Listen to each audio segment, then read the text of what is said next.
नमस्कार दोस्तों, कैसे हो? गुरुकुल एग्रीकल्चर एकेडमी की प्लेटफॉर्म पर आपका हार्दिक अभिनंदन करता हूं।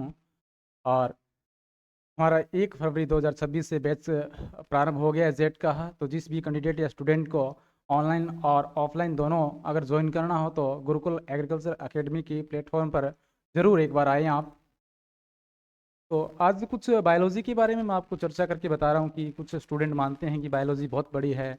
कैसे पढ़े, कितना मैटर पढ़े और कहाँ से पढ़े। कुछ लोग ये भी बोलते हैं कि जेनेटिक्स सबसे बड़ी है, हमारी समझ में नहीं आ रही है, बहुत कुछ बड़ा मैटर है इसमें। लेकिन मैं आपको बता रहा हूँ कि बायोलॉजी के अंदर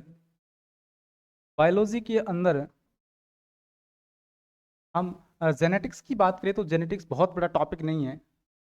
कम से कम मैं बताऊँ 2-3 क्लास में कम्प्लीटली पूर्ण हो जाता है। और जहाँ से ज़्यादा क्वेश्चन आते हैं, कुछ शब्दावलियाँ ऐसी है जहाँ से आपको पढ़ने की ज़रूरत है। इतना डीपली पढ़ने की आवश्यकता नहीं है। बताऊँ आपको जेनेटिक्स के बारे में। जैसे जेनेटिक्स है तो उन जेनेटिक्स में सबसे पहले पूछते हैं कि जेनेटिक्स का फादर कौन है, उसके जनक कौन हैं। ये भी क्वेश्चन बनता है। और उसके आधुनिक आधुनिक जनक कौन हैं। और ये जेनेटिक्स या आनुवंशिकी शब्द किसने दिया।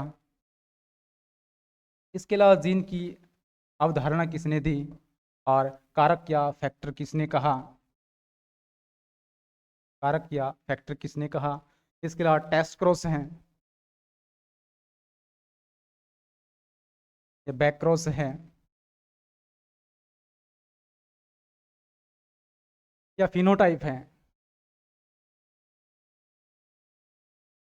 जीनोटाइप है। या मेंडल के 7 जोड़ी विपर्यासी लक्षण हैं, उनमें से क्वेश्चन पुटअप होते हैं बार बार। या कहते हैं कि मेंडल के नियम है, वो मेंडल के नियम कब लागू होते हैं, जब जनक क्या औषध प्रजनन करते हो तब ये मेंडल के नियम क्या होते हैं, लागू होते हैं। तो यहाँ से भी क्वेश्चन बार बार आने की पूरी संभावना है। और कुछ जेनेटिक्स में टॉपिक की हम बात करें, जैसे कुछ शब्दावली और है। F1PD है या मोनोहाइब्रिड है, मोनोहाइब्रिड क्रॉस या डाई हाइब्रिड क्रॉस है।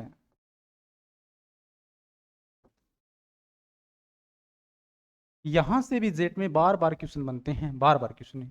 यानी मोनोहाइब्रिड में F2PD में लक्षण पर रूप और जीन पर रूप दोनों ये बार बार पूछते हैं कि एक संकरण में लक्षण पर रूप क्या है, जीन पर रूप क्या है, या द्विसंकरण में लक्षण पर रूप क्या है या जीन पर रूप क्या है। ये क्वेश्चन बार बार यहाँ से रिपीट होते हैं।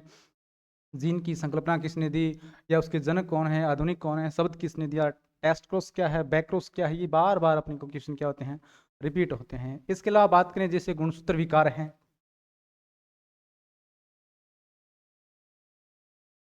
गुणसूत्र विकार यहाँ से भी क्वेश्चन बनता है। जैसे डाउन सिंड्रोम है, क्लाइनफेल्टर सिंड्रोम है, पटाउ सिंड्रोम है। यानी इतने ये छोटी छोटी टर्में हैं, यहाँ से जेट में काफ़ी बार क्वेश्चन आए हैं। तो मैं ये आपको बताऊं कि ज़्यादा इसको डीपली पढ़ने की आवश्यकता नहीं है। आप सीमित और कम से कम मैटर पढ़कर अपने जेट में सिलेक्शन ले सकते हैं। इसके लिए आप एक बार गुरुकुल एग्रीकल्चर एकेडमी को ज्वाइन करें। अगर आप ऑफलाइन कर रहे हैं तो ऑफलाइन के साथ साथ आपको ऑनलाइन भी पूरा मैटर प्रोवाइड करवाया जा रहा है। जितना भी सिलेबस है, जितने भी नोट्स हैं और सारे के सारे लेक्चर आपको ऐप पर उपलब्ध मिलेंगे। धन्यवाद।